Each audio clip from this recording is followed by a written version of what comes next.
Hello, this is Ralph Sinkay, and this is the remake of Part 7. Now we're going to look at a more expansive view of the area around the doorman, because there are some strange things to see here. First, look at the man to the doorman's left, which means to your right. He has his hands and arms raised to his head. It's almost like he's encircling his head with his arms. Except he has no head. Do you see a face there? Of course not. So what's going on with that? Did they blacken out his face? Was he someone that they didn't want us to see? I don't know, but it sure looks suspicious.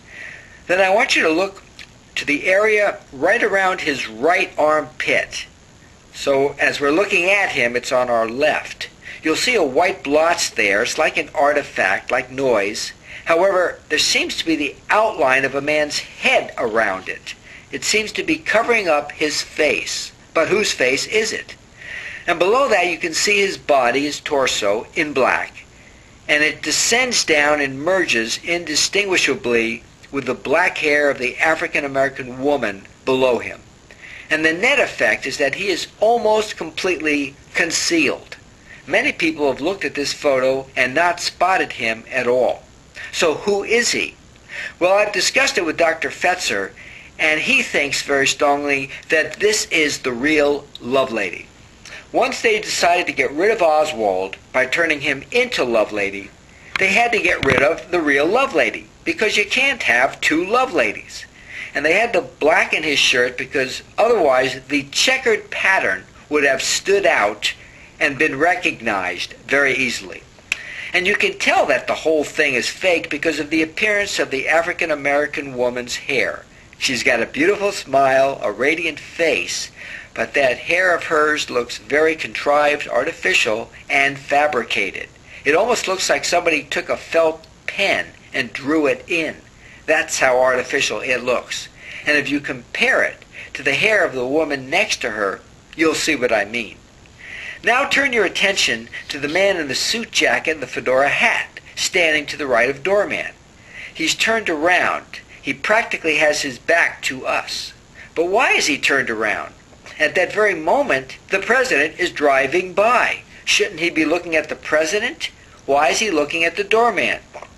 Well, Dr. Fetzer thinks that that is Jack Ruby. And if he is Jack Ruby, you can understand why he's looking at Oswald. The patsy was theoretically supposed to be up on the 6th floor shooting at Kennedy, not standing outside in plain view for the whole world to see. So he may have been thinking to himself, holy moly, get out of here, Oswald. You're going to ruin everything. And notice also the two Secret Service agents who are riding by and looming large. They also seem to be looking at the doorway man. I may be reading something into this. Perhaps they're just looking at the crowd in general. But if they are looking at the doorway man, then he would have to be Oswald. Because what interest would they have in Lovelady?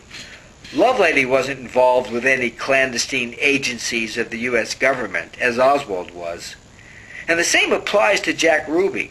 What reason would he have had to look at Lovelady? Lovelady wasn't the patsy.